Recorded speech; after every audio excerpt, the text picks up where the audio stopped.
Wake Up Guyana on the radio with a different. Joining us on Wake Up Guyana, as usual, is your host, senior journalist of Kaieteur News, Leonard Gildarie. Leonard, a pleasant good afternoon to you, and over to you on this beautiful Friday afternoon. Yes, thank you very much, Zia. You hear me loud and clear? Loud and clear. Very good. A good day to all on this wonderful day. It's the end of the week. And what I'm saying to you, it's not the end of life, it's the end of the week. So before we say anything, I've got a very beautiful something I want to share with you today. I was reading, and I want to, before we say anything else, I'm going to have to share it with you guys. And it says here, the greatest glory in living lies not in never falling, but in rising every time we fall.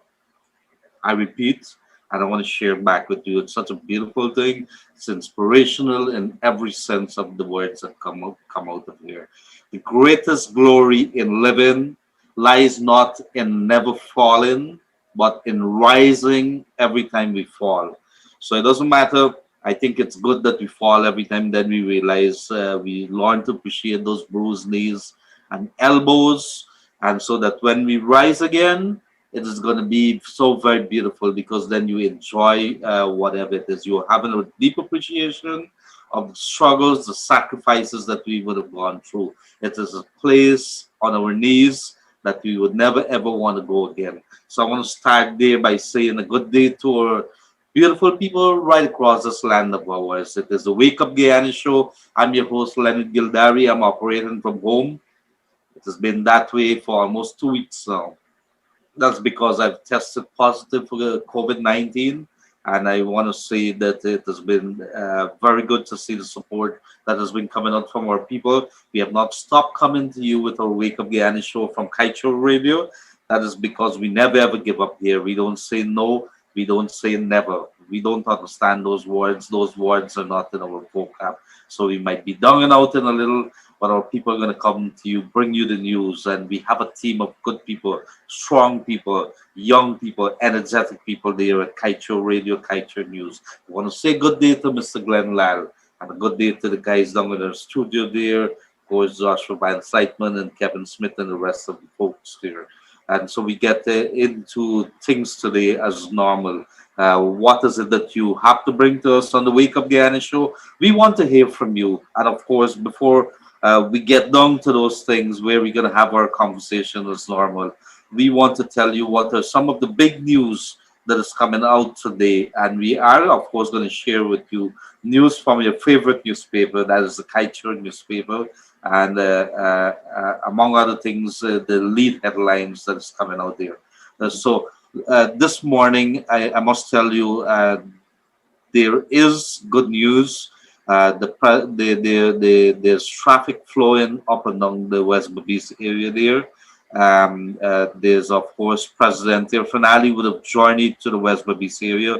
He would have met relatives of the slain Babis, two teens, Isaiah, as well as Joel, and then met with the relatives, of course, of Mr. Pretty Paul Hargobin.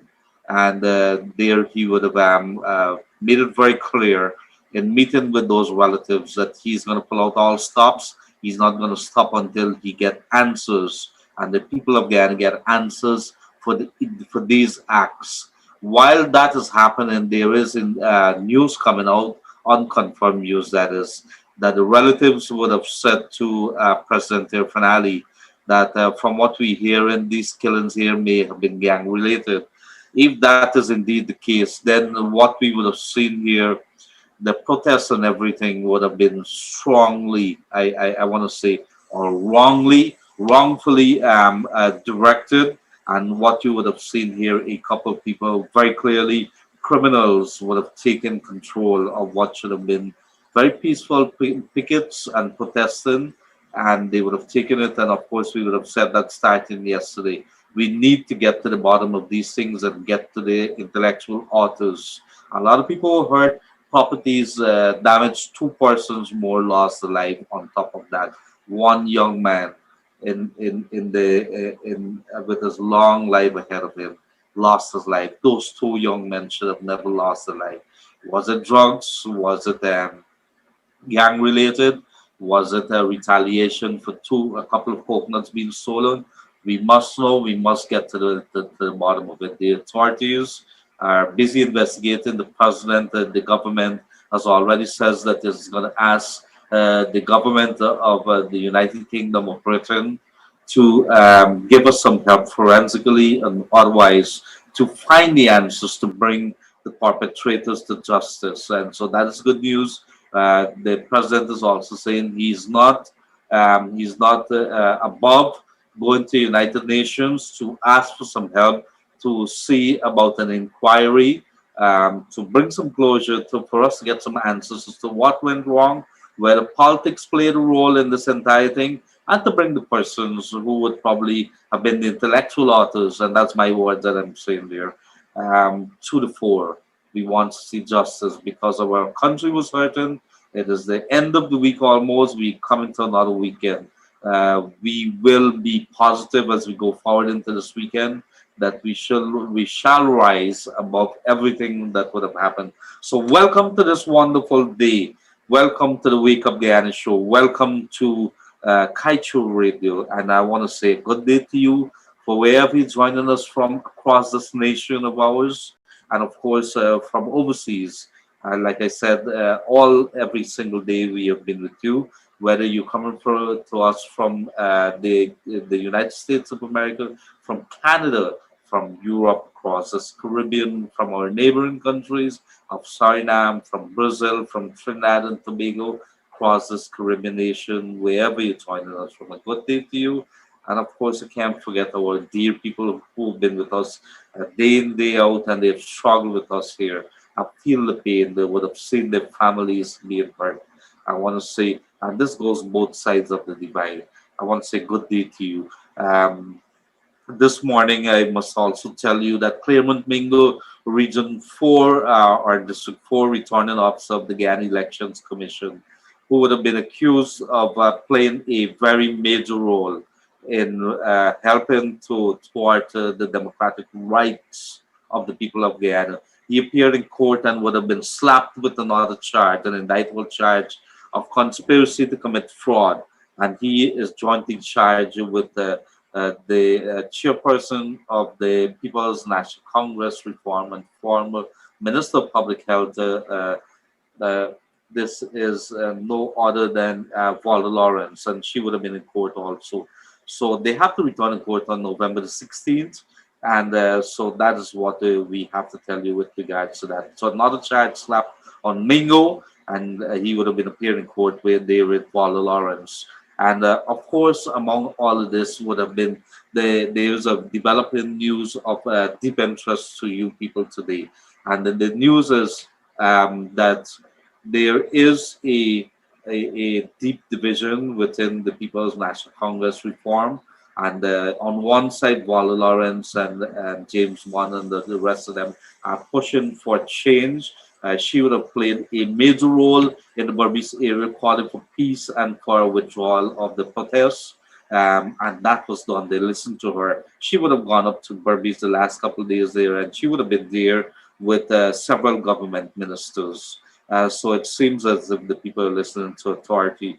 But the story that is emerging here is the role that Vala Lawrence, as chairperson, who would not have even been in, I think, in the National Assembly there. I'm not sure that she's involved there. She's coming out there as a leader, vying to take charge of her party, and she wants to see peace. And she was not unwilling to rock the boat and say this is a direction that we want to see. So that is a very big story. And of course, with all the hoodaboos that was happening, we would have seen Trinidad taken away, walking away, the Night Riders. They would have been the TKR. They would have been walking away there with just the another crumb, another trophy there that Guyana badly wants. And of course, the Amazon Warriors did not lose. It's just that they did not reach the final. So all of that, it was overtaken. We licking our wounds, and we still hoping that these days that we're gonna show the resilience, have the cojones to reach the final and take our rightful place as a champ. I do believe that our champions They right there is just that luck has been running against us. We need to change a couple of things. Maybe get rid of the managers.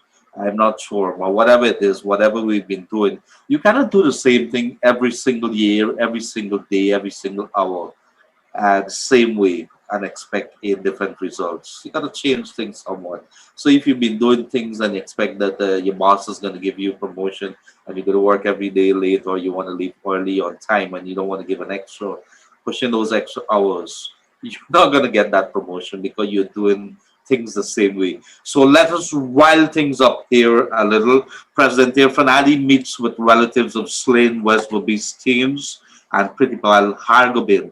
His Excellency President Irfanadi, and this is a statement coming out from the office of the president from the government this morning. President Irfanadi today met with the families of West Coast Berbice slain teens Isaiah Joel, Henry, and Harry Singer, the home, so personally expressed his condolences and to assure them of government support in bringing the perpetrators to justice. They have said to assure that assure the relatives that no stone will be left unturned to ensure that those responsible for the heinous acts are brought to justice and made to answer for the crimes. On behalf of the people of Guyana and my behalf and that of my family and government, I want to again express my condolences to you, Ali said to the family.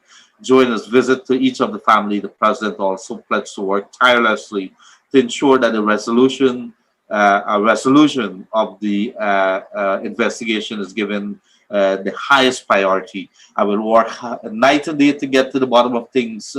To what happened to those teens, President Ali vowed. He also used the opportunity to urge residents and community members present to work with the members of the police force and the Guyana police force who are stationed to restore peace and stability. Safety and security in all the communities remain a top priority. As you can see, there's more visibility on the ground, more resources on the ground, Ali says to the residents.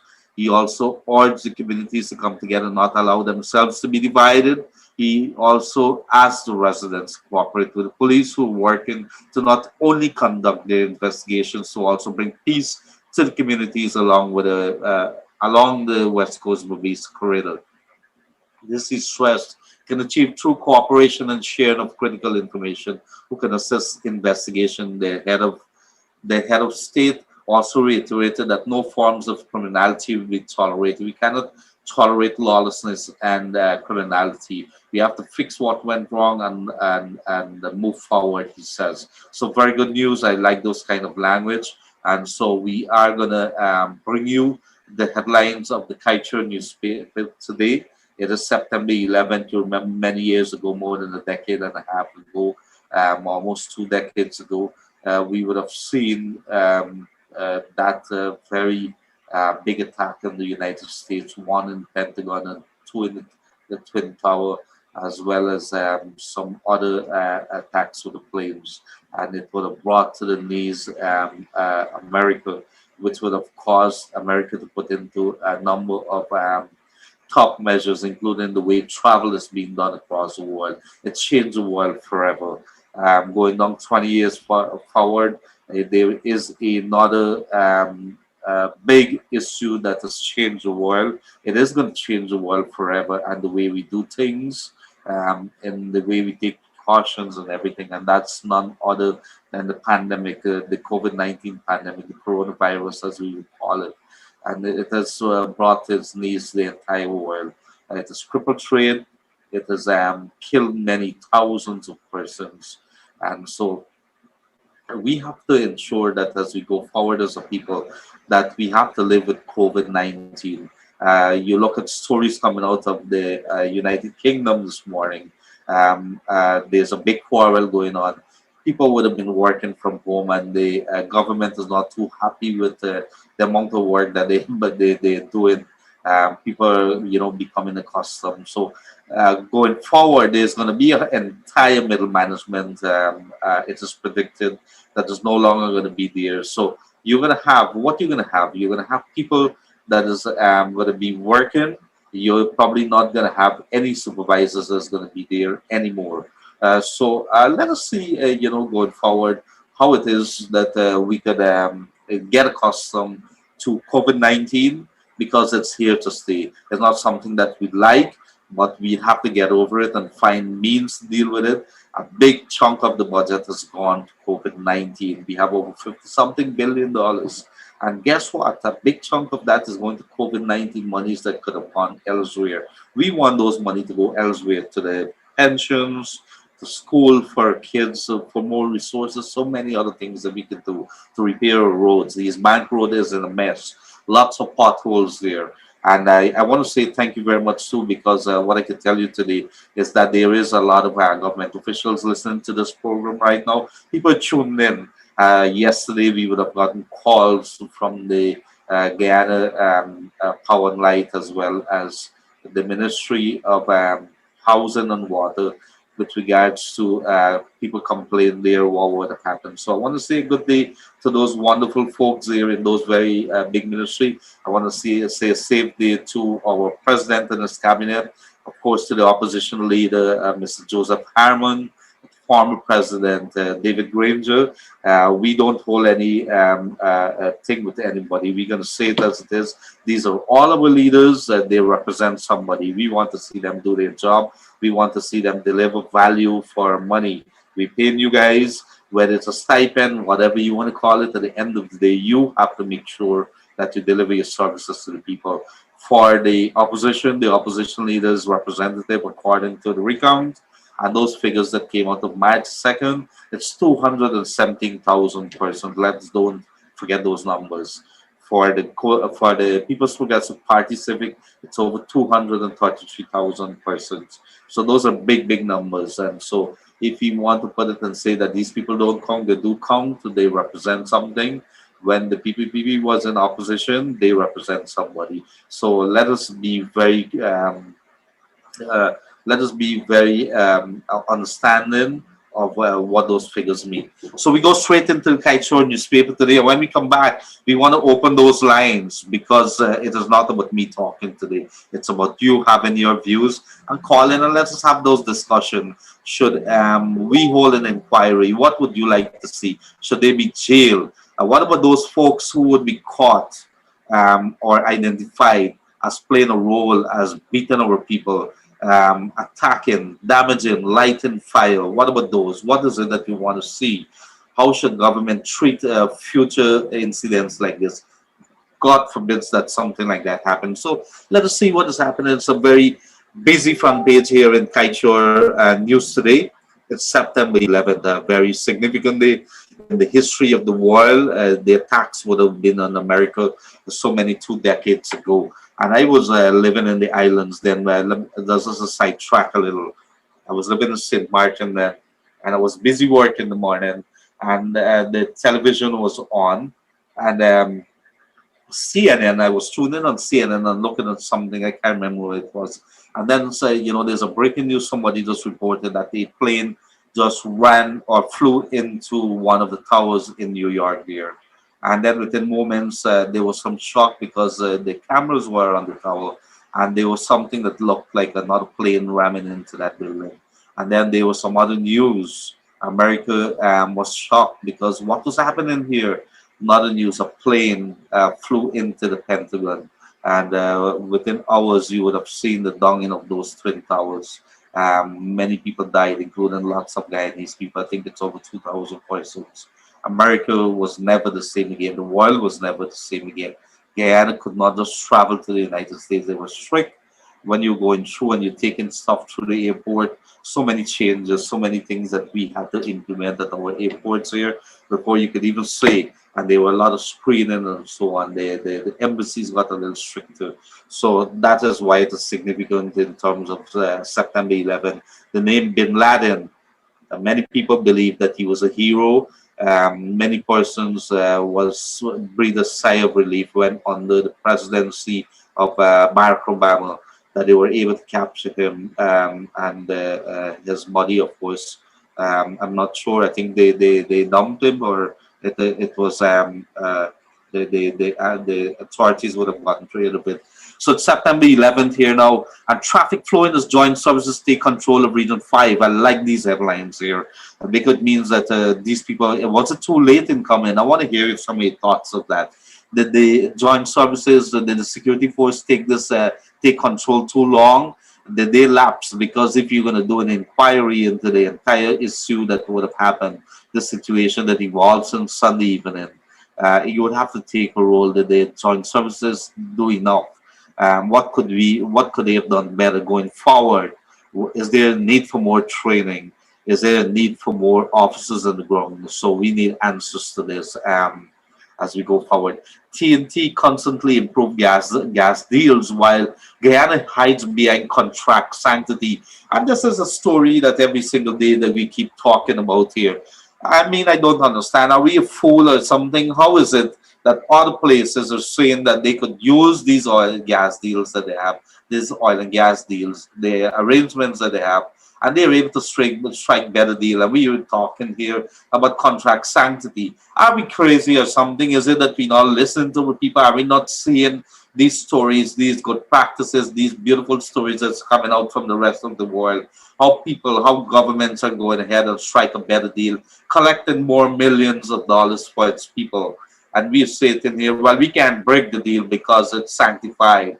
It's a sign of blood. And so if you go do it, it's going to it's going to have repercussions, ripple effects on future contracts that we're going to have, and the sanctity of those deals. And Trinidad and Tobago is saying, look, we would have taken, and we, in the renewal time when we renew these deals, we were able to sit with these people, these gas companies here, and say, look, before we give you this extension, we want to have a better deal, and you give us some more money here and there, and they were able to do it. And so here is a lesson. It's a big story, because while everything else is important, this is a story that's going to be dominating us in the years to come, because we would be watching our government very carefully. We'd be telling the oil companies that we're coming in front of you with our placards, and we're going to be waving our placards. We're going to embarrass you if you don't start smelling the coffee, that we're not going to sit by, and we're going to allow you to believe that you could walk all over us, ride all over us,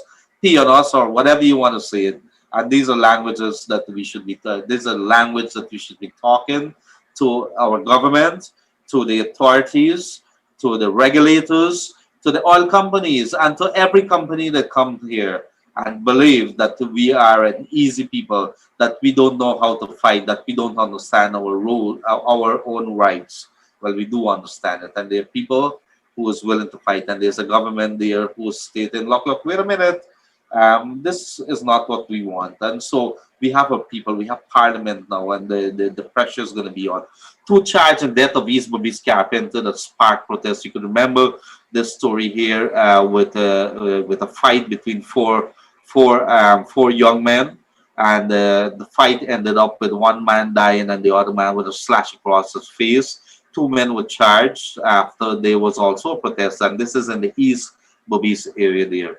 And that's a separate from what would have happened in West Bobby's, in the Maiconi area there and so on.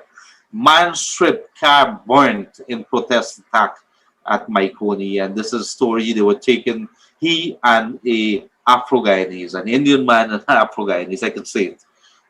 They were headed to Barbies, and while on the way to Barbies there, they were taking some gifts for some less fortunate people. The car was attacked, and they were robbed, and he had to run for his life with the other person that was with him. And they lit his car on fire. They wanted to attack him. They beat him really badly. Four arrested for beating death of man at Bath Settlement. And this is a story that's developing that we're paying attention to. I think it's a pretty Paul Hargo been there. And he would have allegedly, reportedly come out his car and fired shots. Nobody knew where he got the gun from. His sister and his family was unaware that he had a gun. And they had to run for their life too. He was beaten, left on the road. So four persons attacked for that. Supanam woman killed by ex-lover after late night phone call. The murders, the senseless loss of life. This is not something that we want. Second set of robbers help a victim recover stolen passport from protesters. This is a feel-good story here. If there's anything that made me smile, that says this morning that we have good people here. And the story is that came out because you can't go there. Our reporters are not allowed to go there. We want to protect them. So this man is driving, and they're coming down, I think, to go to the embassy, and they were attacked, and they were told to go through the back street, and they were circled, and they were robbed, and they were allowed to go after that. And they told some other people who were about to rob them that, look, we lost our passport, don't rob us anymore. And the people jumped in the car, two of them, took them back to the back street area there, and they were able to recover the passport. The people them could have left, and they were taken to Georgetown, or they were able to leave. So this is a feel-good story. One of the good stories that they're decent, and I've always said that they're decent people in our country. And while they believe that they know the rights and everything, they could protest, and so they're not going to stand by. So they are pockets of people as well, and the questions that are begging to be answered right now. The persons interject themselves in the group there and turn what should have been peaceful picketing, peaceful protests into something else, or is it that the protesters themselves did this? We will need answers to all those questions that are being asked. Gruesome murder of Berbice teens, 4 persons released from police custody. Number of persons continue to remain in custody. We are going to follow this story here, and this has to do with the 2 teens from West Berbice here. I think there's an extension. These people have been held beyond the time, the 72 hours, and so we want to hear how the story evolves. We heading into another weekend again, and so are they going to be held until next week? The police get to the bottom of it. Let us see how this goes. But Berbice, West Berbice is back. It is back to a peaceful time. So, but businessman arrested in relation to leak Roger Khan's sex video. Interesting story. ERC trashed for inadequate response to racial tensions over recent Berbice killings. And this is a story too that we should be paying attention to. We give millions of dollars, hundreds of millions of dollars to regulators to do their job, and when they don't do their job, you have issues with that. The ERC is the body that's tasked with making sure that people are not going about making racial slurs, and if they do it on television or in a public forum, you could be charged, you could be sanctioned. And the ERC is being criticized here. All the members who are taken from various parts of society, including from the churches and so on and so forth, from the religious bodies. And they are being accused of not doing anything or not doing enough to maybe statements coming out very to criticize what was going on in Berbice there. So this is going to be a topic that's going to be debated in the coming weeks as to the roles of the authorities like ERC, the police, the army, the joint services, what happened to the region, what happened to the police who went on the scene very early. So these are very good stories that are coming up here in terms of raising the bar when it comes to having the discussions and so on. So I want to say good day to our people right down in Berbice, to the West Coast Berbice. Have a very pleasant day. I want you guys to stay safe. Make sure that you wear your mask. To the Myconi people, how you guys doing? Please, let's, for the sake of this country, not have a repeat what we've seen over the last couple of days. So it is not something that our country could go on. We lost too many lives. 2 persons and another 2 persons, and so many persons traumatized over the last couple of days. So many millions of dollars. Do you know what a pound of celery this morning? And you guys, if you are on the feed this morning, I want to hear. I understand a pound for celery. If it's a pound, I was told, somebody called me and told me $1,500, between $1,000 and $1,500. And let me tell you the story behind that. When we would have blocked those roads, we had ground provisions, and we had the fresh produce that's coming from Berbice. Guess what? They were not able to come, so there's no supplies or very little supplies in the markets. And because a lot of the produce that's coming down goes to Stabroek, goes to Kitty Market, goes to the rest of the markets, goes to Stabroek Market. And so we have a shortage of those things. So the price of everything is almost very, very, very high at the moment. It's almost like more than 500–600% have gone up. And that is one of the ripple effects that you would have seen because of these protests. We would have seen rice being held back. People could not have been able to work the taxis and the high cars and everything else. Supplies could not have gone to Berbice. Berbice could not have sent supplies down to Georgetown. And when you would have seen the authorities having to spend money, send the joint services that way, send them with vehicles, send the fire trucks to that area there. It costs money. They have to provide food. They have to provide fuel. There's wear and tear and everything. And so there's a whole lot of cost, lost opportunity that's all going to come out from here. And when all this stuff happened, we cannot, we got to put it out there and let people understand very, very clearly that there's repercussions, there's implications whenever we do our stuff. And here's Freddie Kisuna. Walla Lawrence has shown phenomenal courage and leadership, and this is good. We have a recognition of our leaders who have decided to cross the ethnic divide, and they're saying that, look, wait a minute, so what is happening up here is not something that me as a person would tolerate, and we're not going to tolerate that. And so it is good that we see our leaders are willing to throw it aside. We've been calling for this for a very long time. We pray and we hope that our leaders would do the right thing. And when they have decided to not do that, then we have issues. Meanwhile, there are more deaths being recorded with COVID-19. There's a very young man who stand a role model to so many. I think it is Lowe, Mr. Lowe. He would have died, very young man, just before his 20s or so. And so this COVID-19 does not have respect for whether you're old or you're young. If they catch you and you have underlying conditions, you are going to be hit and hit hard. I'm feeling really, really dry. Last night I didn't sleep the entire night. So I'm here. If you hear Gildarie decide to cut the show, it's because I have really little energy. I need to get some rest, we've been doing it. So thank you very much for you guys for being there with us all the time. You've been foot to foot with us.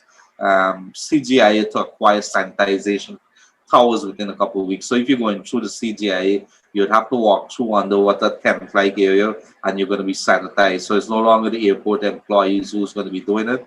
They are going to be the ones doing it. And of course, if you miss your newspaper today, the last couple of days, the Kaieteur News has a special supplement for Berbice if you would have missed it. And so all the news is going to be in there. And so it tells you, so you can read it there. So let's cut the chase right now. Let's get I've spoken, I'll bring you the news. Those are the major news. As we get some more too, we are going to bring you those breaking news. So it is 6222222.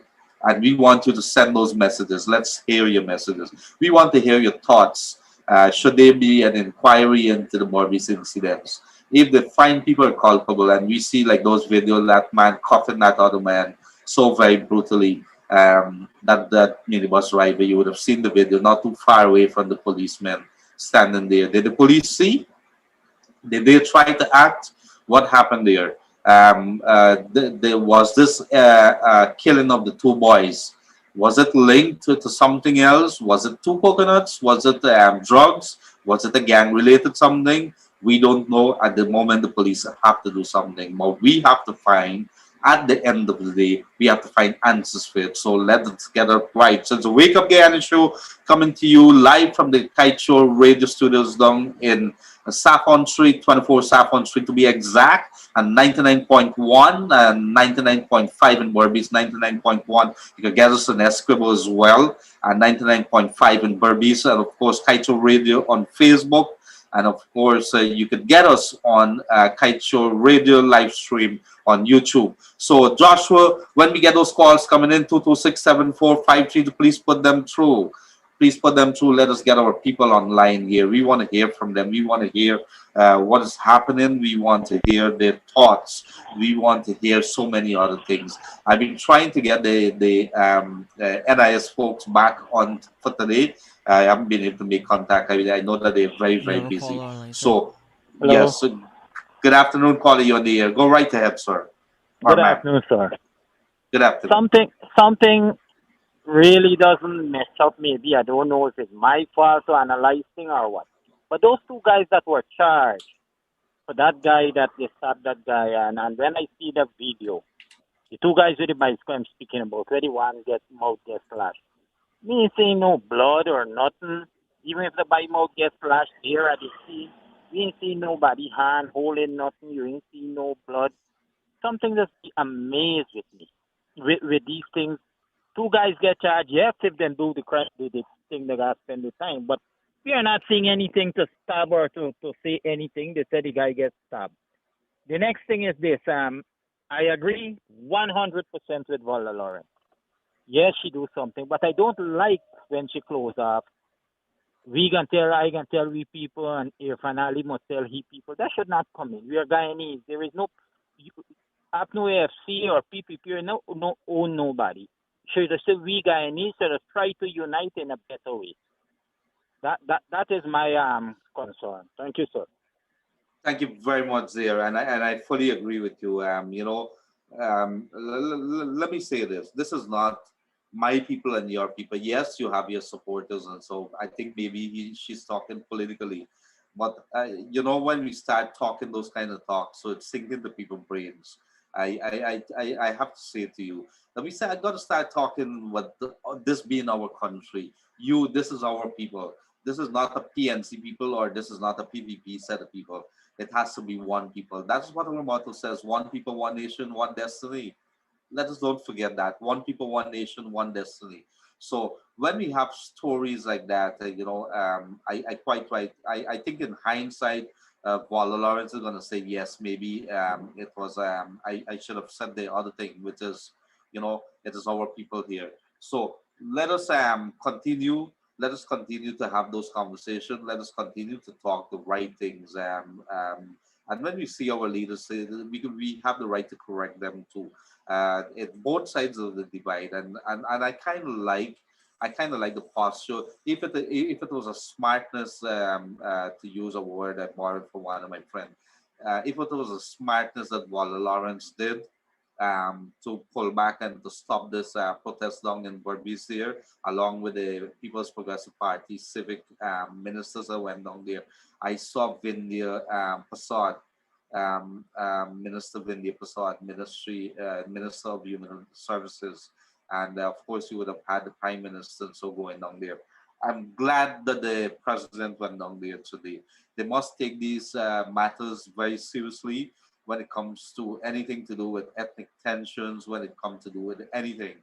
Um, uh, it started off like that, but then it became a criminal issue. So at some point or the other, it became uh, uh, just not an issue of people protesting, but it is that the people, it became criminal, but also they were targeting.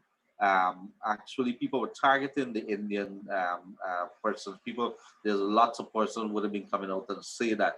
I'm not going to bury this and not saying it didn't happen, but I'm saying to you also that the criminals were there and they were the ones directing, and so they probably use that as a cover to rob the people. Whatever it is, at the end of the day, we need to fix it and not have a repeat of this. This is absolute madness. We cannot cut off two regions or cut off one region from the rest of the country. We cannot stop trade. We cannot stop business. This would have a big impact on farmers down in Berbice. It would have a big impact, trauma on lots of families who would have gone. I heard some stories that is coming out.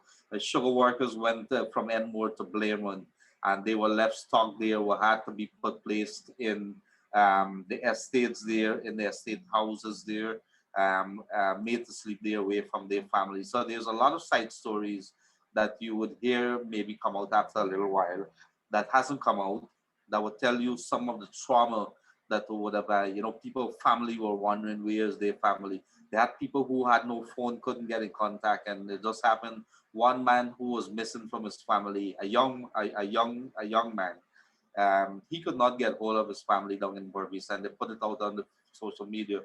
If you've seen this guy, fortunately, he was in a crowd and somebody recognized him and says, "Hey, somebody wants to get hold of you," and that's how he was able to make contact with his family. When you see pastors being beaten, that is something. And I saw there's a big story this morning about a teacher that is on the, I think the west coast. I think it's on one of the protests, yeah, on either the east or west side.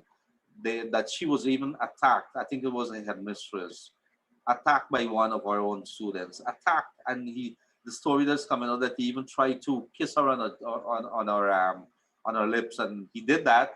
And when he tried again, she pushed him, and then she was beaten. And so there was some other young persons that was there with her. So there's so many stories that's coming out here that our country is. This is not something. This is not our people. This is not our people in Guyana here. So we don't want to play. We don't want this to come back. And our people to be faced with things like this. We should be very, very much ashamed. And as we move forward with this country, we want answers. So we are going to come back to our numbers. 6222222. Send all text that you want to that number there. You can WhatsApp, or you can send it normal text, SMS. We want to hear some of the concerns, anything that you want to talk about, because this is a Wake Up Guyana show, and we want to wake up the people to what is happening in our country. We want to bring some You have a resolution, some caller here. answers to some of these problems that we're facing. And so when we bring it to the fore, we're not afraid to talk about it, whether it's police abuse, whether it is you believe there's a breach of law somewhere, whether you believe that your government is screwing up, whether you believe that the opposition is screwing up. We want to know that. We want to hear you. And because this is your show, it is the Wake Up Guyana Excuse me, show. Dan. You have a So let's caller? get right back to those lines and hear our boys. Do we have another call today, boys? Yes, sir. You have a caller there. Yes, go right ahead. Caller, good afternoon, you and here. Good afternoon. Good afternoon, sir. This kind of program, we in need of this kind of program, buddy. This is how Well, the message it's not my goes. program, it's your program. So go This is how right the ahead, message man. goes. Now, I'm calling from New Amsterdam. Yes, sir. The nurses in need of help badly. When this COVID started, the nurses were being presented with a bus to transport them. Do you know Bobby School? Yeah, I'm familiar with Barbies. The last passenger goes up to Sisters and a little further. That's up on the east bank of Bobby's. Now, the transportation for those nurses been taken away for some reason or the other. My brother is hell no hell with these nurses and car people. It's very rough for those people. Last night, the police, I'm not saying the police not doing the work, see a nurse coming out of a certain street, hi nursey. The nurse, a nurse, the saw her in her uniform and her bag and so on. It's a curfew. Where are you going? The nurse said, well, I'm going to look for nature. A next car loaded with nurses. The police stop the car, tell the driver, let's go to the station. The nurses say, man, be going to work. The police tell, look, let's go to the station because it's curfew. My brother, how can this thing happen? We all know the police do the work, but they got to do the work with some kind of intelligence. No, but hold on. There is, according to my knowledge, and I'm very, very clear with this. When they put out the regulations, the COVID-19 regulations, it was made very clear that nurses, frontline workers, they're all essential workers. Even journalists are essential workers. In fact, we weren't even part of that thing. So the police need to get their act together. Do you know which police station this is? It's New Amsterdam, what you think? New Probably Amsterdam? a lot of That's different police central? come from different areas, but they had a patrol, right? They can't hold this woman up because if this nurse here that went to her job or is going or coming from a job, she is an essential worker, so they cannot hold her and say what you doing on the road. They got to be a special kind of stupid or something Well, because they know very well what are the essential workers. and another system with the hospital, when the nurses come off their night shift, 9 o'clock, they have a vehicle takes the nurses who lives in New Amsterdam till to the guest house at Kanji to drop off another nurse or two at that center they have there. There's about 6 miles return trip. That place is too far to have those people. When you come off night shift, you got to go home. I Uh-huh. like to suggest that somebody do something very better from the hospital. Take the people home to Stanley Town or wherever. Don't care until in Kanji. You It's good know, that you remind me of a beautiful story there. When the whole COVID thing had started, there was a lady, a businesswoman across the river, a young girl too. and she used to bully her friends for a bus, and she took the bus and she was taking the nurses back and forth from work whenever they knock off in front the yard, and I thought that was so lovely. But and that goes to show you how important many people think that nurses the job that nurses do and those frontline workers. I fully hear you what you're saying there. I'm gonna raise this issue and I'm gonna have to probably read again what are some of the essential workers that the government would have been talking Yes, about. sir, but it'd be very good because they're meeting a hard time. And another thing, when you try to telephone the hospital, the supervisor line is out of order for a very long time. Very long, you can't communicate with the hospital there. And this is New Amsterdam Hospital you're talking about, sir. all the time. That's right. All So right, I'm going to raise this. I think I'm going to send this matter here. I think it's Dr. Vishnu Mahadio and a couple of them are looking at that hospital there. I understand a review is going on to see the operations of that hospital there, especially in Babis, and see whether they have been towing the line and so on. But I thank you for raising this with us. yes, sir, but We are. I'm gonna raise it with there's them. a old saying: while the horse is growing, while the grass growing, the horse starving. So look at the nurses because whenever you go to a service, it's some kind of ailment. Oh, nurse, he helped me. And these are things we all got to look into. Thank you No, very no, no. much, We man. can't. We cannot treat our frontline workers and our professionals like that. We cannot do that. Yeah, but they just take away the bus in the night, dropping those people up there. I don't know. It's not easy for them, but it's not easy. Thank you I very will. much. I'm gonna do that, sir. I'm gonna raise that. Thank you Thank very you. much, sir. God Bye bless bye. you. Yeah. Thank you very much. And so I want to say good day to all the good folks down in Berbice, in the New Amsterdam area. I like New Amsterdam. It's a very quaint place, a very quaint town. Some good hotels there and so on. I was there a couple of weeks back, and it is such a peaceful place.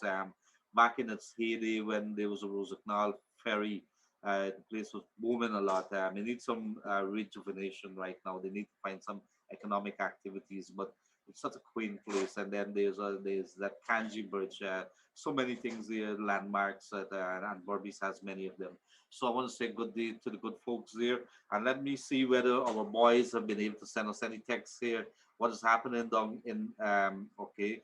Uh, yes, and there is some text coming in here.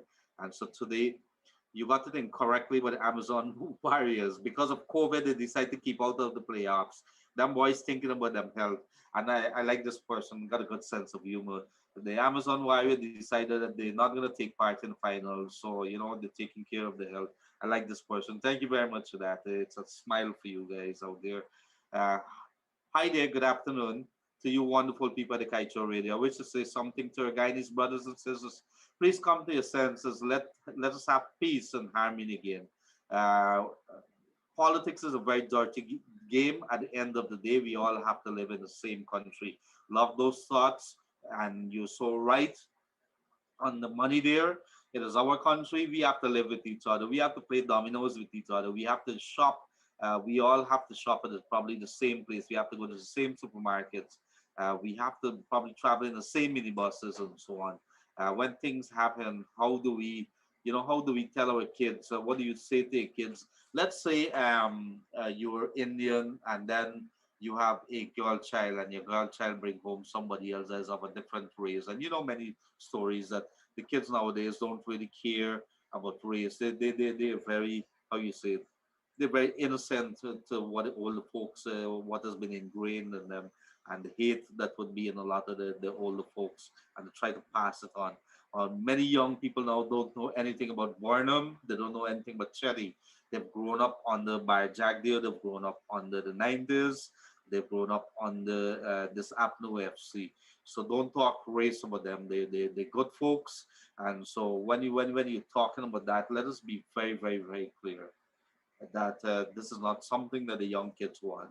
This is something that the politicians are pushing for, divide and conquer. And while they're doing that, they believe that they're conquering the wise people, the other people that are in there, the real people who are coming in to take away your wealth, smiling all the way to the bank. You know who those people are. And we're going to talk a little about that in a very, very short while. So let's come back to some of these messages. We also have a situation in Shortville. Our drainage system needs to be clean. Also, the road where the big rally is kept is in a terrible condition. Is this Shortville on the west coast of Demerara? I think that's it. That's on the west coast of Demerara there. So um,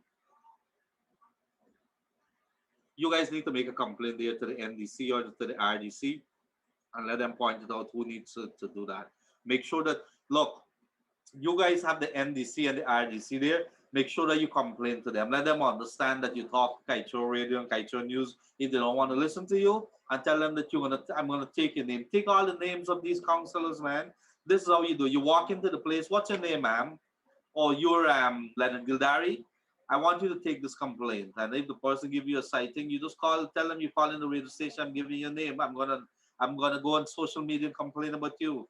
So make sure that you name and shame these persons. They've asked you for your vote to be able to go in there to give you something to uplift your life, to give your community an upliftment, to come up with the programs that's going to see garbage being taken away, that's going to see your forefoot being cleaned, that your road carpet being cleaned, that your main canal being cleaned, and so on. Security in the area, maybe that they're working along with the community policing. And when they don't do that, they're not doing the job that they were elected to do. So make sure that you're not afraid to tell them, look, I'm your employee. You tell them that I employ you. Open your mouth and tell them. And you could tell them too that when I pay you my taxes, let them understand very, very clear that the money that I'm paying you is the one that I'm paying to the council is the one that is paying you. So let's get that very, very clear. Understand our rights. Um, Leonard, I hope that my Afro brothers cool their heads and not allow devious politicians to continue misleading them.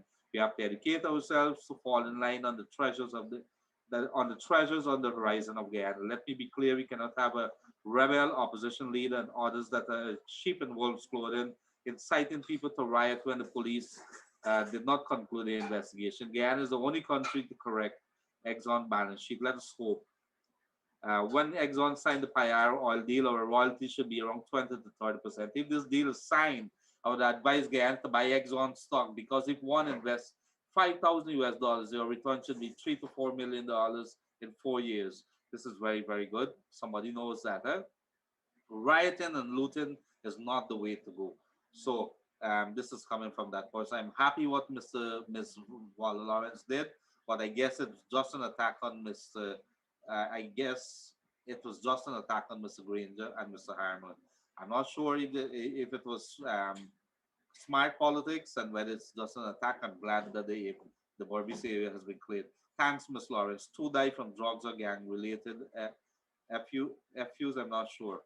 From what? From when I sent anything, you're not answering to nothing to say. I'm not sure what this person is saying here. Dear Mr. Gildarie, sorry to hear that you're not getting enough sleep on the doctor. Also, it was advised that eucalyptus, yes, oil is helpful. First time I'm hearing with that.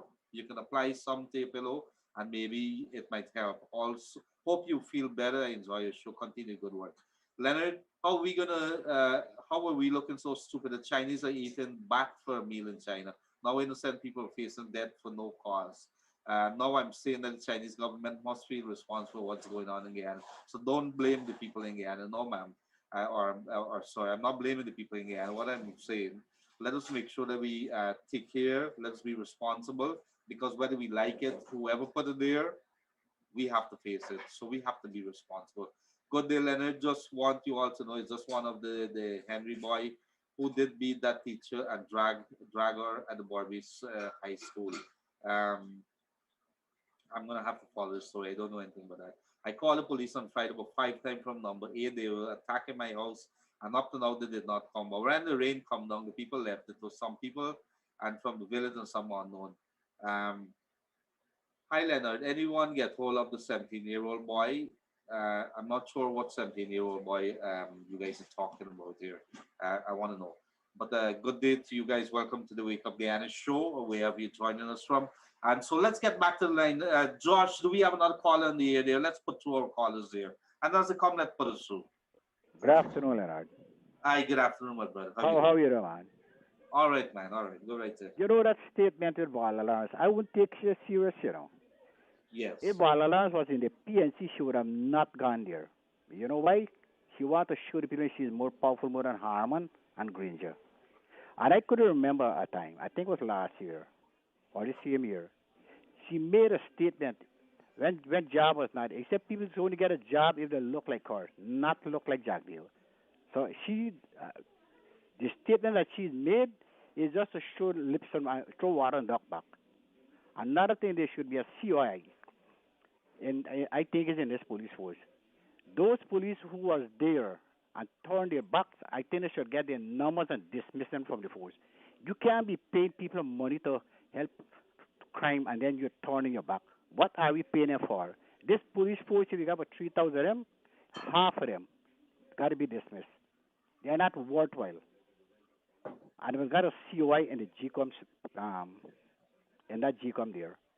And when you I find people uh, guilty, you put them Go in, or you catch people more people and you catch them guilty, you hang them, you bring back the hangman's rope.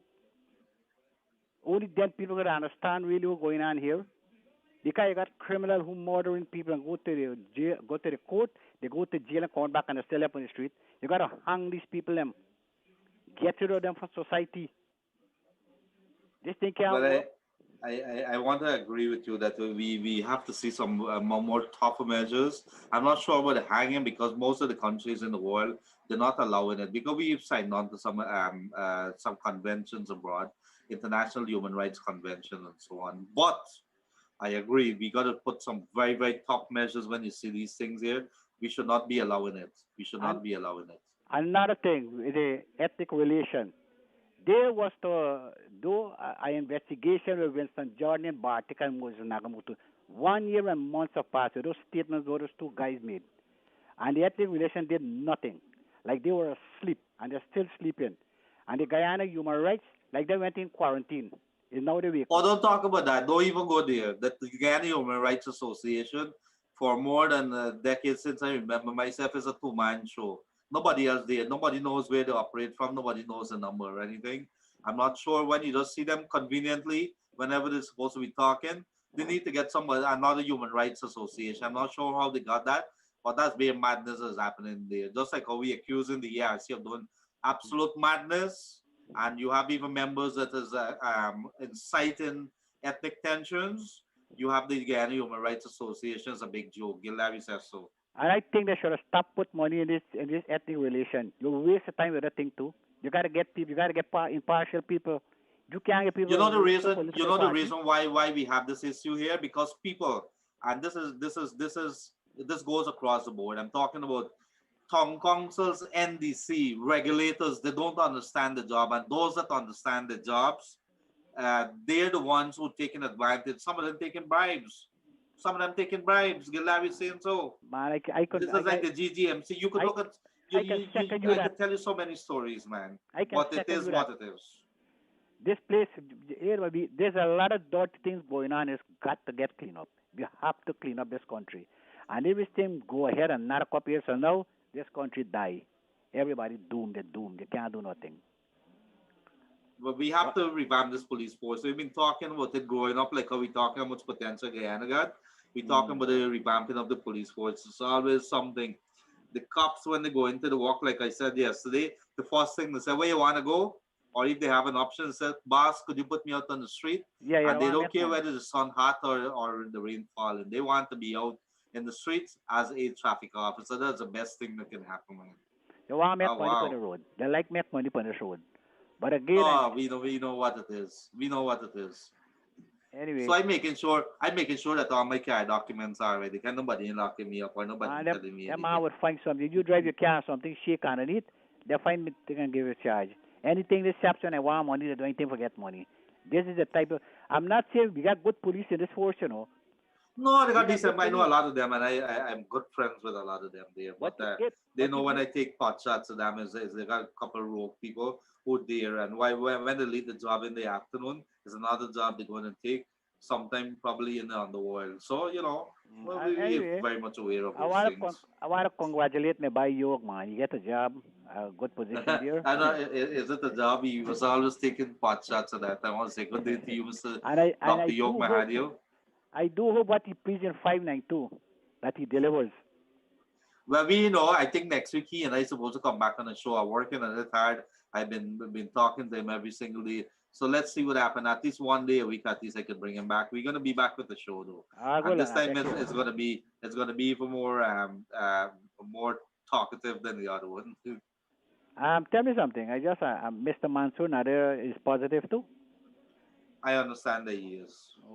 And why you- now this budget is passed, Benji, and who was the deputy speaker for that budget? I really Schumer, didn't. I didn't really get a thing. And did they yeah, have yeah. Leonard Schumer was the deputy? He is a deputy speaker. He didn't take part in that.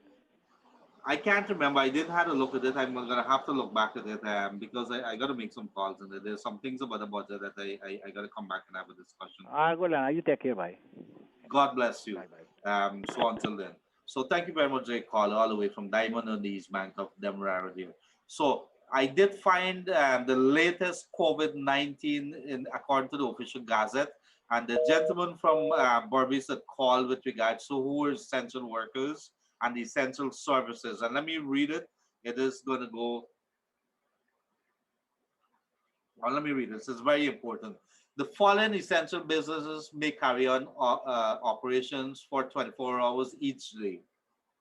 And this is 24 hours. These are essential business. Hospitals, healthcare and medical services, including pharmacies, drugstores, and private vet services, nursing homes, orphanages, shelters, and other related care services, immigration, the judiciary, parliament, the diplomatic corps, um, uh, the revenue authority, maritime, National Emergency Operations Center, water supply services, including collection, storage, purification, and distribution of water for public use. The discipline forces, the prison services, um, solid waste management and janitorial services, including living domestic workers, National Drainage and Irrigation Authority, Air Traffic Control, Damara Harborage and the Berbice Bridge, medical schools, hotel and accommodation, electricity and energy services, including the oil and gas sector, and those who provide services to the oil and gas sector, businesses that ensure global continuity of supply of mining and petroleum materials and products, for example, metals and minerals such as bauxite, gold, and diamond.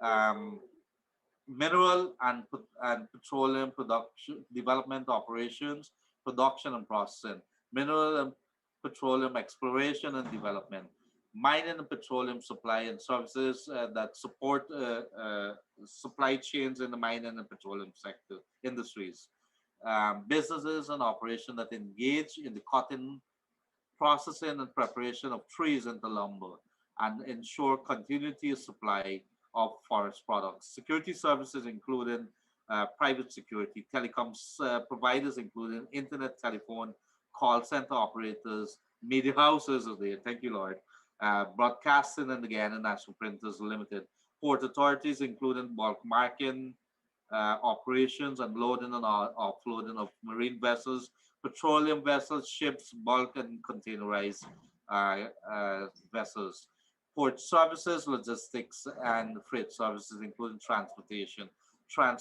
of market goods, produce, dry goods, and beverages. This is interesting. So if you join the curfew, this is essential thing: transportation of market produce, dry goods, and beverages. So if they catch you in the night, um, if they catch you in the night, you could be able to tell them, but wait a minute, this is what the official gazette says. I'm allowed to be on the road. So if you're in the transportation business for market produce, dry goods, and beverages, you have an excuse there. You're essential worker. Public and private sector construction according with the safety standards applied in paragraph 10G. Factories, manufacturers, and distributors. Services are attorney at law. They could work 24/7. Fisher folk, so fishermen could work 24/7. The foreign service may be open 6 a.m. to 5 p.m. daily, each day. Banks, financial institutions, remittances services and support services, market, supermarkets, fruit and vegetable stalls, bulk food stores and neighborhood grocery shops, gas stations, postal and shipping services, funeral homes, interesting, 24/7. Beauty salons, this one I couldn't get, I couldn't understand this. Beauty salons and barbershop, these things are up close and personal. I don't agree with this one here. Operations, inspection, oh my god, lots of rain here. Repair and maintenance of essential services, including vehicles. So a body workshop or a mechanic shop could open.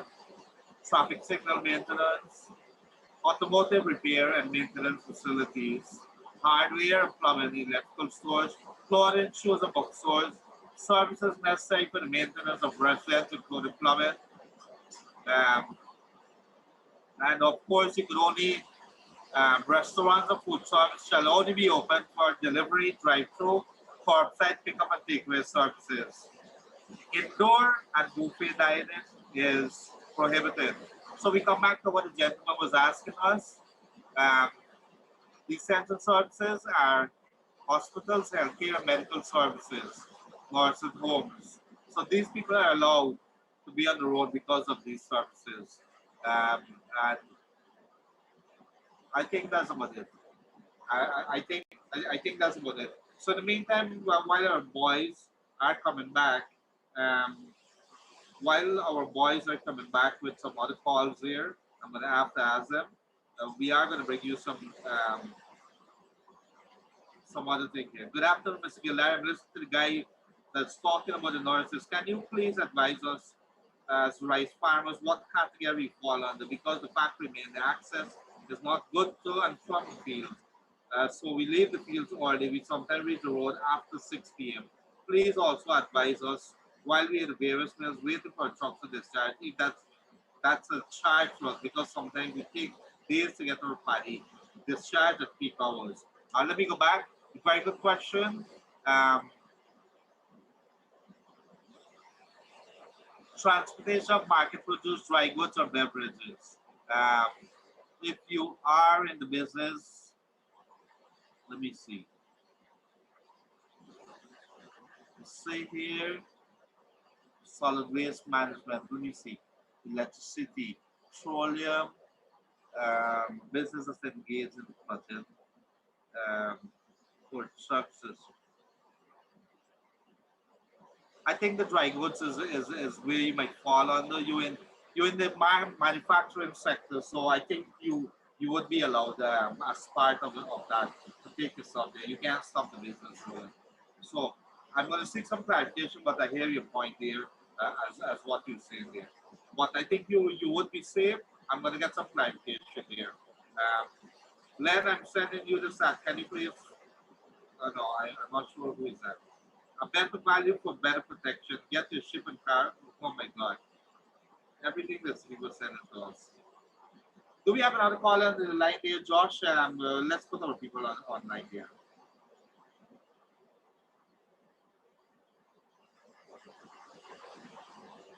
In the meantime, while Josh is coming on, let's say a good day to our folks.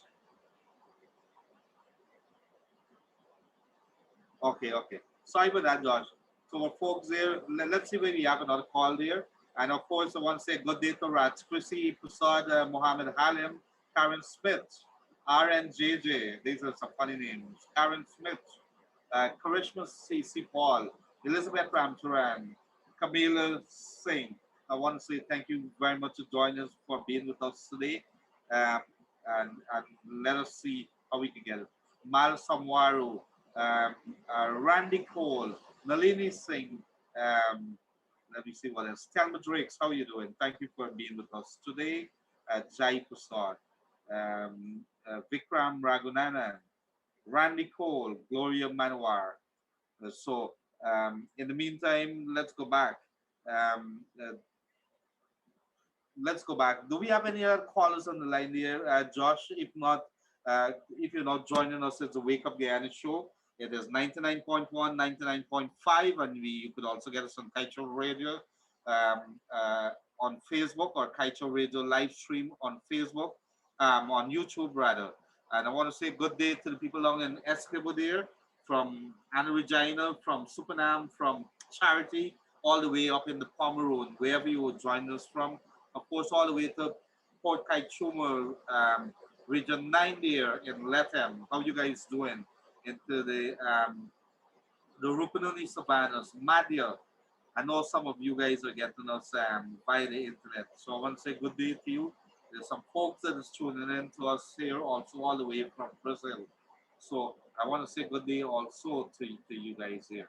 Um, uh, we don't, let me see. Quite sure. Do we have any other news that's coming out here? Okay. The police are saying here now that between 10:17 and 10:30 hours today that they conducted, that there was a mortem examination performed on the body of Harriet Singh. This is a 17-year-old that was killed up in Berbice, West Berbice, by a government pathologist, Dr. Nihal Singh, at the Memorial Garden Funeral Home in crematorium. The pathologist found the cause of death to be brain hemorrhage and blunt trauma to the head, and also there were compression injuries to the neck. So it looked as if he was hit, squeezed, and he would have bled to death. He had bleeding in his brains and so on there, and so the body was handed over for burial there. Um, so it is, when you look at some of these things, what could a 17-year-old, what kind of injuries could he have suffered? How long did he suffer for? When did he fight back? I mean, when you look at this, why did he go down into the back dam? I think a lot of people are asking that question. Why did he go down into the back dam when he knew that the situation was tense? I mean, he was doing his work, but knowing that he was heading on into the back dam there to probably take water to some workers there. Did he know that the situation was that tense? Was he oblivious to that? Was he innocent of everything? We understand that he was friends to the two boys that were killed. Is there more to the story that meets the eye? So we have to we have to continue paying attention to this story here, because so right away there, while we waiting on our boys down in the studio there to see whether there's another call online. Um, 1 second with us, guys. I want to say good day to Ramsoy Tigwari. How you doing, sir? Police needs to be transferred to other precincts. Switch them around. The Amerindians would do a better job. And of course, we have here another day. Hollow has been given a part in the government, Dr. Yog Mahadi says writing. Others waiting to see if you would be given a position. I'm not asking Hello? for a position. I'm a media person. I'm not sure that. Yes, good day, Hello? caller. Go ahead. How are you doing? Easy. Uh, I come from Tell Bobby. me what's bothering you. Huh? Tell me what's bothering you, man. What's bothering you? Since April, the army putting in the old age pension is 65 years. And Yeah. I'm to know if I receive from the material today, tomorrow. The old age, How long ago you put in for it? young Saram, No. How long ago did you do that? April. April. No, it's gonna take a little while. They have some backlogs there. But I'm trying to get the old age pension person. When they tell you, how long did they tell you it's gonna take? 6 weeks. 6 weeks, and it's been since April. Well, all right. Keep checking with them. I'm gonna bring back the lady here, and then maybe I am not at liberty to give out her number. I wish I could do that. She's not even answering my call. I think maybe they're busy with something. I'm gonna send her a text again and bring her back, and let's see whether we can have some answers here. Maybe look into your particular case. But there are thousands of persons like you who be complaining. All right. Yeah. Thank you very much, my brother. I'm gonna look into this case here. Yeah, Mr. Leonard, you're doing wonderful work. Boy, I tried here. It's pretty tough. The COVID-19 and everything. I'm hoping to be back at work next week to get some help from my boys there. I'm operating from home at the moment, so let's see how that goes. But thank you very Yeah. much. Well, thank you. God bless you. So we are going to try to bring back. There's many thousands. I'm unable to tell you where is the where your NIS process is at the moment. That's because we don't have the NIS people here, and maybe they could probably give us a number. I think NIS should have a number, maybe a WhatsApp number or maybe a phone number that you could text in your information and they could get back to you. Um, but let us see what happens here. Um, so in the meantime here, Josh is killing me to read something here. One second, folks, just bear with me. And if you get another call there, Josh, go right ahead.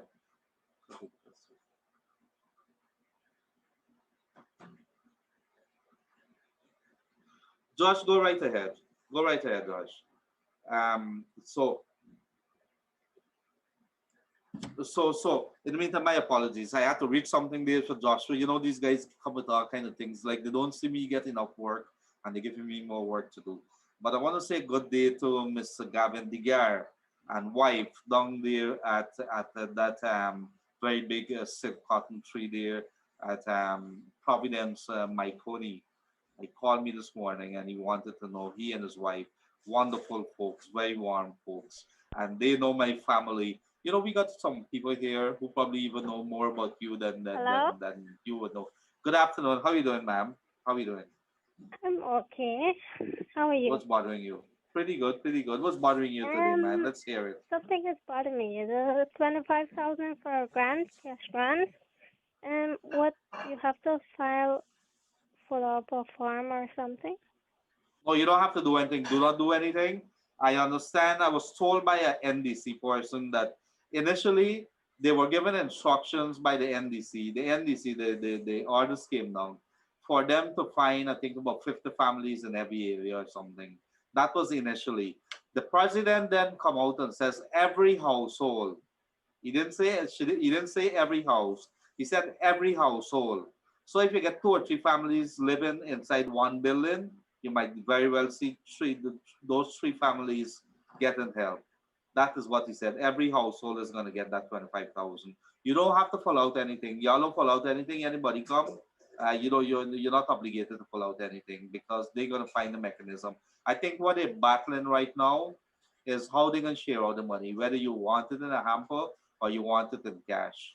And then, of course, there's also the issue they want to share out some money for every student as well as the uniform allowance. So they are still going to do that. So they're working out how they can do it. That's what they're at the moment. But they did announce it during the budget, and the president did announce it. It's every household. So you don't have to register. Okay, because I hear some people say that. Don't bother with them, man. Probably a lot of people don't know, and whatever they don't know, they probably would have registered via the NDC. So you don't have to register anymore because you have your own family and everything, and so you're part of a household. You would be eligible for that. At least that is what I was told. Speaking with a number of ministers, among others. Okay, so they will, as you said, they will come Yeah, around yeah. and share it. They're gonna make the announcements, and I guess so. I'm waiting anxiously on it too, and I think they're working hard to see how because the budget just I think passed, and so Yeah. what they're gonna do now is that the budget has to be signed into law and whatever it is. There's something that the president has to sign in. The minute that they do that, then the money could be released and so on. As of now, the money hasn't been released for it. So they might get a Okay. couple more days before the president Oh, signs that into okay. law. Next thing, do you have any social thing like where you can get money for what happened? My husband died and I'm alone with the children. Yes, so that's a very good question. I think I would have had Minister of Human Services, Vindy Prasad. She says our ministry has several kinds of help for those people who would be fall into the vulnerable category. Yourself would be falling into that category based on what you're saying there. If you're not getting any help, where you living, ma'am? Just give me a broad area, not the I'm specific address. I'm living at Barbies. Barbies. All Yeah. right. In Barbies, there, I must find out from the region if there's a Ministry of Human Services office up there, or whether you have to come in Georgetown. But if you could find the Ministry of Human Services office down in Georgetown here, You could call them and find out what's the procedure. But that is the ministry that you would want to ask for any kind of help that you may need. It probably takes some time, but it's better for you to sign up and hope that the process goes through quickly than to not do that. It's like a house lot. If you want a house lot, don't talk about it. Make sure that your application is in. All right? Okay, thank you. God bless you, my sister. Bye bye. So, you know, and I think what we've seen here, some of the questions, some of the queries that are coming in, a lot of people are not very familiar with some of the government services that they have offered. And it was interesting talking to Dr. Vindhya Prasad the other day. Just some of the things that she was talking about there is right away help for the vulnerable people, help for the persons, like if you in a domestic violence situation, you've been beaten or something happened to you that you have a traumatized an experience, that you could get that those kind of help. If you have been in a domestic violence scenario, she's saying that they are training people now who's going to work with you instead of you going to the station. That there are people that you could reach out to, and that person will work with you from the way to the station all the way up to the court and see you, give you counseling, and guide you through the entire process instead of you going in like what that idiot thing that you had happen at the station the other day. That a woman ran out of our house almost half naked, went to the police station, Sparnham police station. I hope that that those two ranks have been put in mark duty or whatever that you do that needs to punish them, because they need to have a very clear understanding. They need to read some of the standard operating procedures when it comes to how they should present themselves as police ranks to the public. And if they have not been punished, they need to be punished, because that was unbelievable. So there must be help for those persons who are in a situation where they depend on the husband, and so they don't want to talk anything because that man is providing a living for them. The man is providing money for them. He's working, but he believes he could come home and kick the hell out of that woman. And it is okay. She's afraid to talk because she has four hungry mouths to feed, and so there's no help. The minister said that there's some help that is coming out there. So I kind of like those kind of things. We have to make use of these services, and they have these services there. If you believe a child has been hit, if you believe a child has been suffering, that you could take that to that case there without even talking to the parents, to the Child Care Protection Agency, which is down on Broad Street there, Broad and Russell Street, I think it is. I think Anne Green, very proactive woman. One of these days, I'm gonna invite her onto the show. You should hear some of the cases. Some cases she can't be able to say on air because you got to protect the privacy and the rights of these children and the families and so on. But if you hear some of the cases, the abuse, the sexual abuse, the physical abuse of some of these children that they had to take them away. If you see some of these kids that are placed in halfway homes, waiting for maybe a family to adopt them, if you know about our orphanages and what they're going through, start paying attention, and then we understand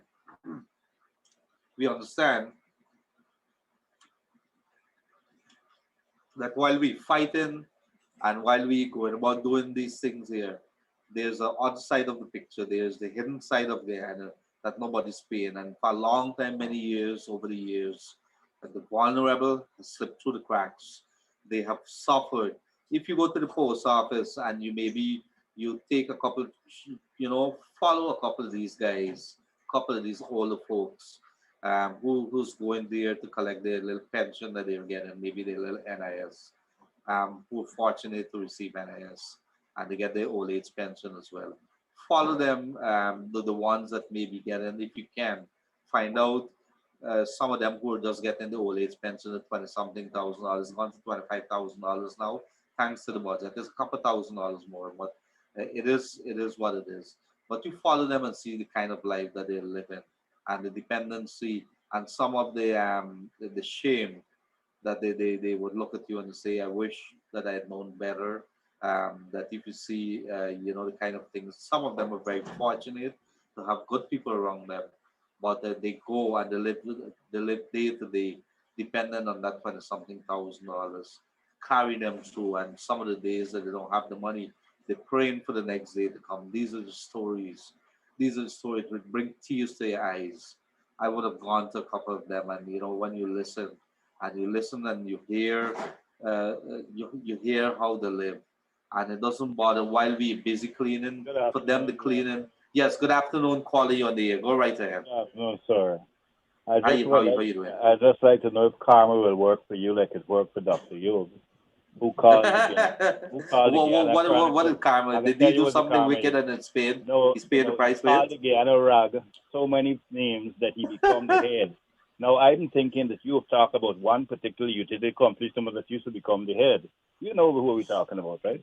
No, GT&T. let me tell you, it's a GT&T. This morning I had another internet service hooked up by me network because GT&T is so I'm ashamed to even talk about it. But that does not. You see, GT&T is a private company, Yeah, but but you could be hired. I'm I a believe the reporter karma at will the cover individual up. newspaper. I can't go work it anywhere else. I did my job, but I had to do. But I hear you. It's a funny thing to Okay. think about. But as it relates to the police, one of the things that we have not done, and I can't remember I don't think it has ever been done. One of the things that I'm upset that I have to advise these things, we have people there who can know these things and do these things. We have been created a big traffic police. We don't have police doing anything else other than traffic. Even the ones in the van stops more vehicles than the traffic police. We don't do investigations, proper investigations in this country. Too many things happen, and we just hold the one man who was there and seen, and then find out who did it and who went where and who did what. And we need to upgrade the police force into a place where it does proper investigations in this country, not this crap that is going on right now. As it And relates to, I agree with you because for too long we've been talking about this. We need to fix it now. We need to fix yes, it. in talking and making sense, if we can, the present people that can't do it there. Now, I'm not saying that we need to do it, but Trinidad did it. They brought in a guy from outside because the inside people wasn't going to do it, and then now they have it as Trinidadian running it. So if we got to do it, we got to do it. Secondly, Yeah, yeah. secondly, Go right ahead. when it comes to the lady that talked just now, one of the things that Christopher Jones' story brought out that people should know that there are lots of things that are available for people and organizations in Guyana that we are unaware of. For instance, that grant that he was able to apply for, which he should not have been eligible before, was available Oh, for that's Guyanese. madness. That is absolutely madness. They have to investigate that Yeah, because but when you get things like that, how the do thing you about it, how right? the thing about it is that those grants were available for Guyanese place people, and they didn't know it was there. Only people knew. The Ministry of Social Service has a lots of program for single mothers, and man, I can tell you, years ago when I fell on my back, I got all of my tools bought for me by the Ministry of Social Service and Protection. There are services available that Guyanese do not know that you can go there. It takes some time. You got to sit down a couple of days, run and go and think, but you do get help. And if Guyana, not only from them, they're, what is the last name? The British, the Canadians, and the Americans, they offer things to Guyanese directly if you apply. But we do not do these things and we stay home and we cry. There are things available that Guyanese should be able to know about and apply for. And I hope you get well soon because I think you're bluffing this COVID thing. You're looking too strong, eating a lot of grapes and apples, and I'm watching you. Have a good day. No, I have to put it on the system because I'm getting dry. I'm getting dehydrated. This is one of the things. I'm not sure if anybody else. I haven't spoken to anybody else. This is one of the things that I found with this entire thing that you get dehydrated very very quickly. And the gentleman did raise a very good point. I thank you very much for that. Before we go back and read some messages, um, there's so many services that is available there within the various ministries. We got to start paying attention. There's the Amerindian Development Fund that I think the government says that they put several $100 million into it, so they could probably develop the Amerindian, the indigenous people of Guyana. But we also have within the social services thing, which is a big area, which is should be one of the biggest ministries in terms of the help that they're putting out to the people. We have to continuously upgrade ourselves, educate ourselves about these services.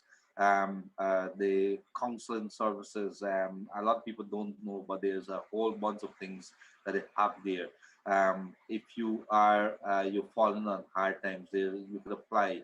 Even at the Ministry of Health, too, that if you're seeking some help, that there's some kind of monies that is available there that if you got to get the emergencies special operation and it's not available normally, that you could get a limit that could be available to you. The government could approve that. So there's many things that could happen there that we could benefit from, but we need to familiarize ourselves. Good afternoon. Good afternoon, ma'am. How are you doing? Um, no complaint.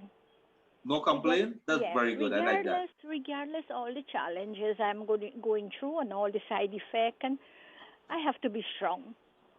You Mhm. don't think so? I want you to be strong too, Thank you very much, my and I dear. want Go right you, ahead. I want you to think positive, and you will get better.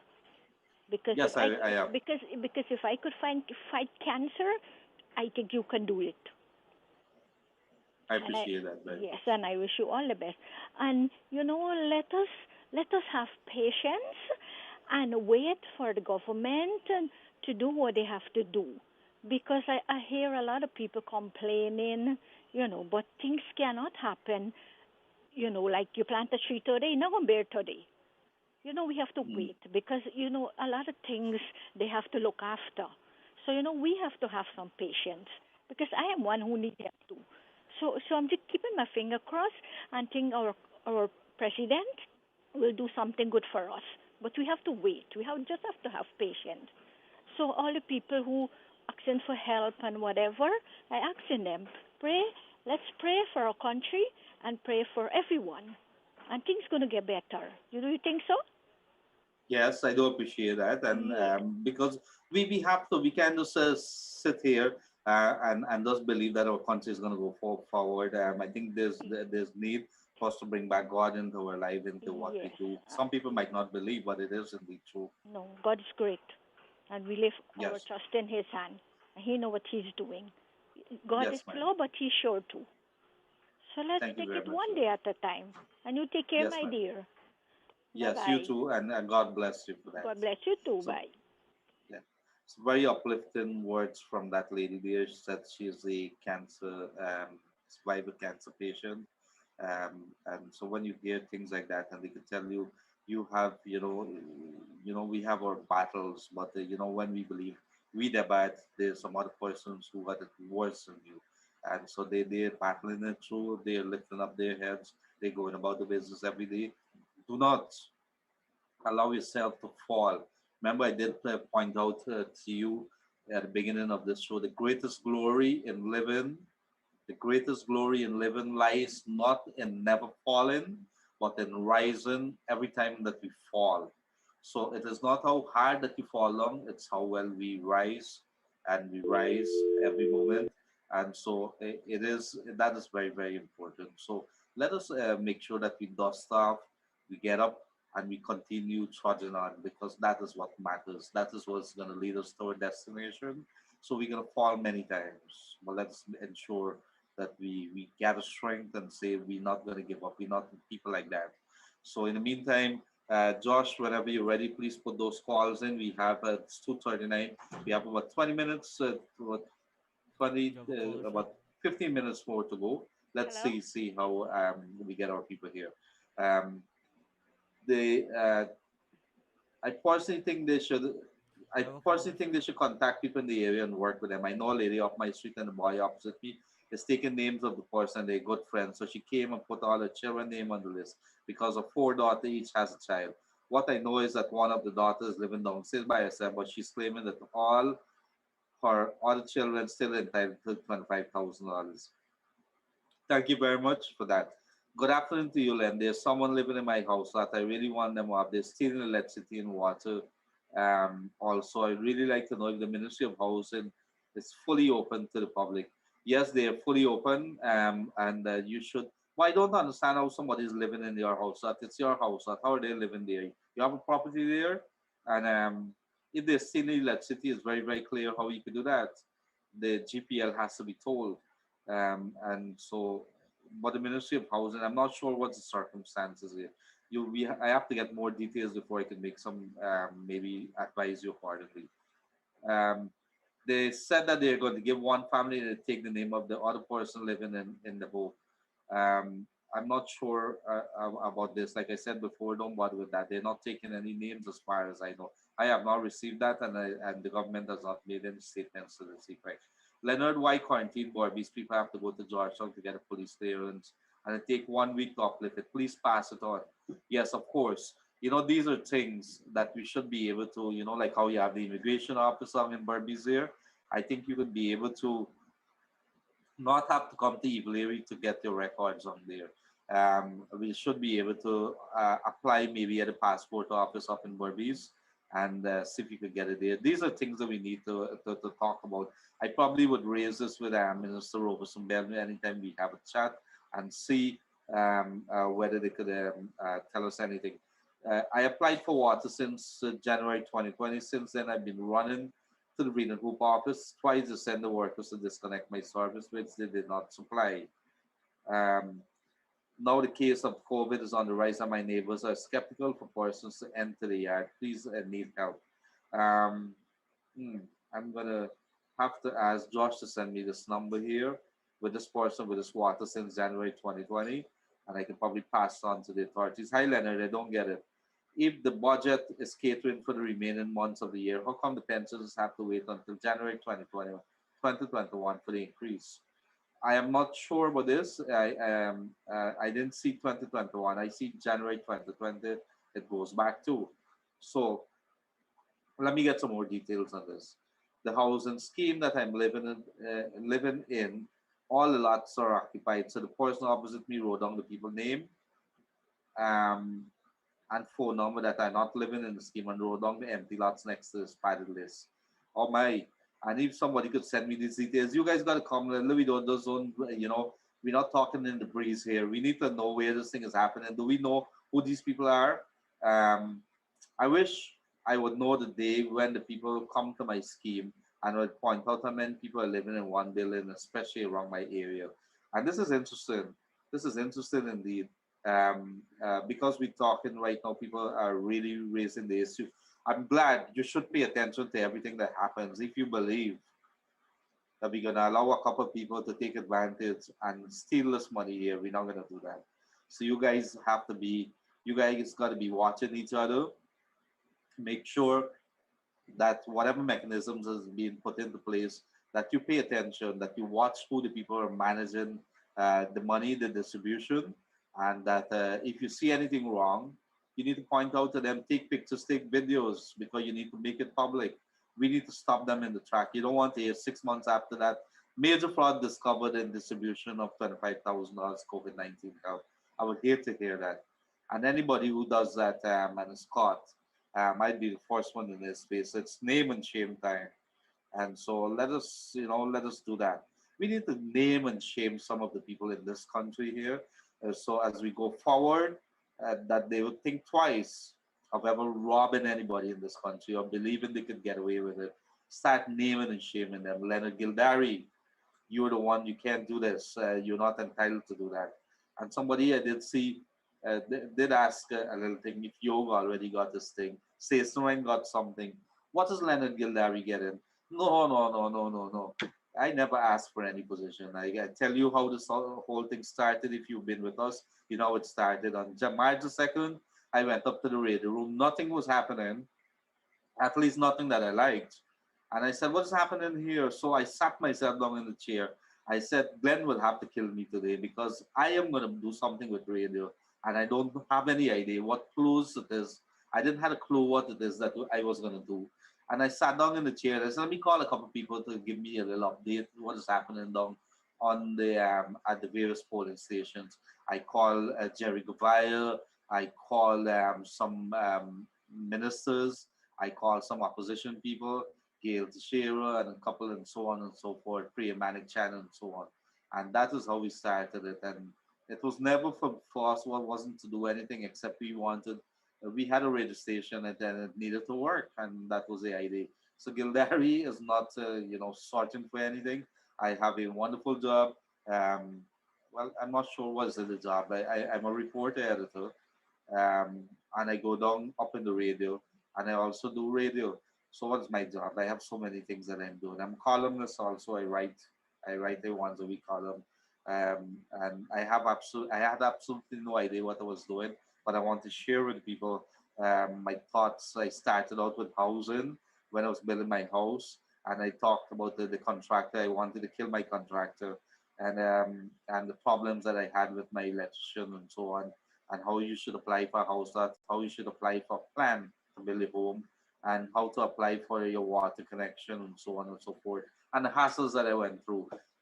What are some of the best materials to build a home? I ended up with 100 articles with that, and then I bought it to an end. And so I ended up with a column every week. Not sure how that happened, but you have to do what you have to do. So I want to say good day. Um, a good day to the good folks down there in Essequibo. I'm not sure about this police clearance thing.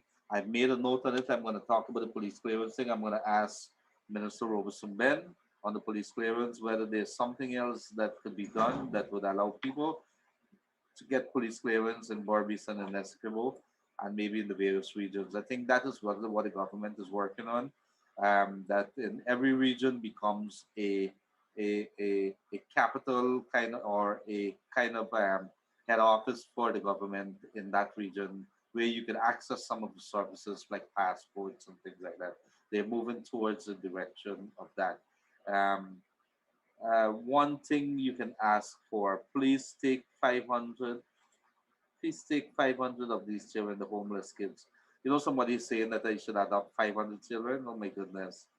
I can barely manage with two and three of them right now, much as 500. But I would sit by and see what happens. I want to say a good day to Ann Barkley and all the good people down there in Leg One. Thank you very much for tuning in to us today. Sometimes I forget you guys, and forgive me for that.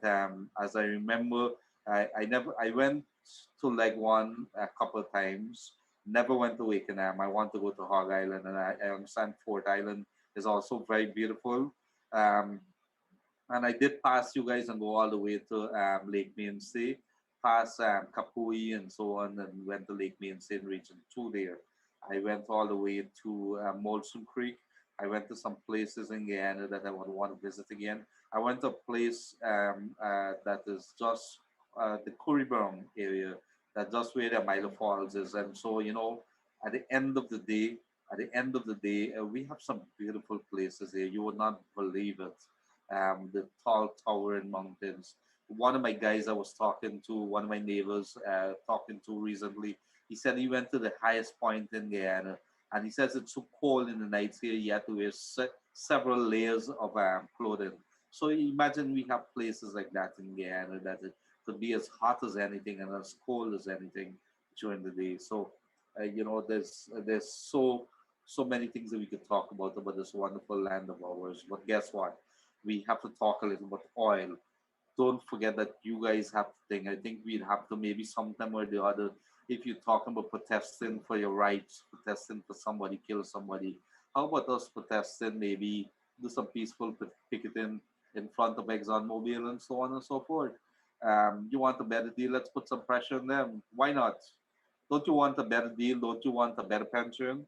Let us start moving in that direction. Let's put these things behind us. We could do without us fighting with each other, because at the end of the day, this country has to move forward. We still have to live with each other. If you want to play a game of dominoes and there's nobody else, and you look across the street and see Arnold, and your name is Ganesh, you're gonna ask Arnold, and you know who Arnold is. You're gonna ask Arnold to be a part of the game. If you're drinking, you want a drink buddy. If you're in the drinking mood and you see somebody and you don't have anybody else, you're gonna ask Arnold, and Ganesh is gonna do that.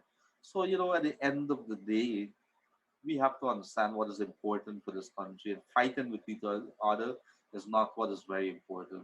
On behalf of Kaieteur Radio and Mr. Glenn Lal and everybody else, let us get our act together. Let us understand what is important. Let us understand what is a priority in this country. Priority is our resources, natural resources. Priority is our gold, diamond, and oil, our bauxite, our timber. Let us understand that our fish. Let's ensure that we get a good deal of it, and make sure that our children benefit after that. It isn't about you and me anymore. It's about the children. Let's leave something, a legacy for them, that we could have money in the kitty jar. That next couple of years that we could have 5 Harbor Bridge. We could have 2 roads leading to Burbis, or 3 roads. We could have a Linden Latham Road. We could be thinking about money that we have there. We could be opening up our business that is going to allow everybody. If you want to build a bridge, they open it and say, look, you're going to become a shareholder. All Guyanese can become a shareholder. And somebody did offer the opinion not too long ago that why not take some of our money and invest it in shares, on Exxon shares. We should do that. We should look into that and see whether, we can't make some money. Um, because at the end of the day, it is about us. It is about our children. And so I know I would have rambled. I think lately I've come on here and talk a little and preach a little about things that should matter to us. And that's because I'm getting very upset when I see people calling and just scrambling for a few little pension dollars. It matters to them, it is important to them. But we deserve so much more, and there's so much more that's out there. That is the message that I really want to sink in so we can agitate for a little more. This is our country. We want our government to do well, we want our opposition to do well. I want to live in peace with my brothers and sisters so we could concentrate on the gold and the bauxite and the diamond and the timber, and of course my oil that is leaving by the billions, of dollars, and we're getting so very little. We're scrambling and asking everybody for some help. I could you give me a $500,000? And we have billions of dollars that is standing out there, and we say nothing about it. What does that make you? What should our government feel? What should the opposition feel? So those are the questions. Those are the answers. We come up to the weekend. I want you guys to be safe, protect yourself. You know, this country is going on. We have three more months left for the year before 2020 is completed. And what a year it has been. We've lost so many. We've dealt with the pandemic. We've dealt with an elections that we're never ever going to forget. They had so many twists and turns, and we've seen some ugliness in our politicians that we should never allow anybody again to do that to us. That's because we are one people, one nation, one destiny, and it should not be a mere motto that we repeat because it sounds good. It should really mean a lot. One people, one nation, one destiny. Thank you, folks. It has been a pleasure as always being with you on this Wake Up Guyana show. You can also get us back again if you want to see a replay on this. Kaieteur Radio on Facebook or Kaieteur Radio live stream on YouTube, and we would have been coming to you on 99.1 in Demerara and Esquivel and 99.5 in Borbies. A good day to all right across this beautiful land of ours. Thank you for boys down in the studio, Joshua and Kevin, and of course to wherever you join us from, all the way from Ottawa, Canada, and the US, and wherever you're joining us from. If I missed anybody, I didn't do it deliberately. It's me being very tired and dehydrated. In the meantime, thank you very much. God bless you until we meet again on Monday.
COVID-19 tips sponsored by Dex Soap.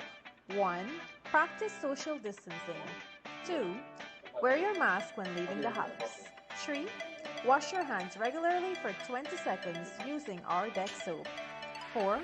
Cover your nose and mouth with a disposable tissue or flex elbow when you cough or sneeze. Choose Dex Soap for that extra cleanliness. Dex Soap is affordable and available nationwide.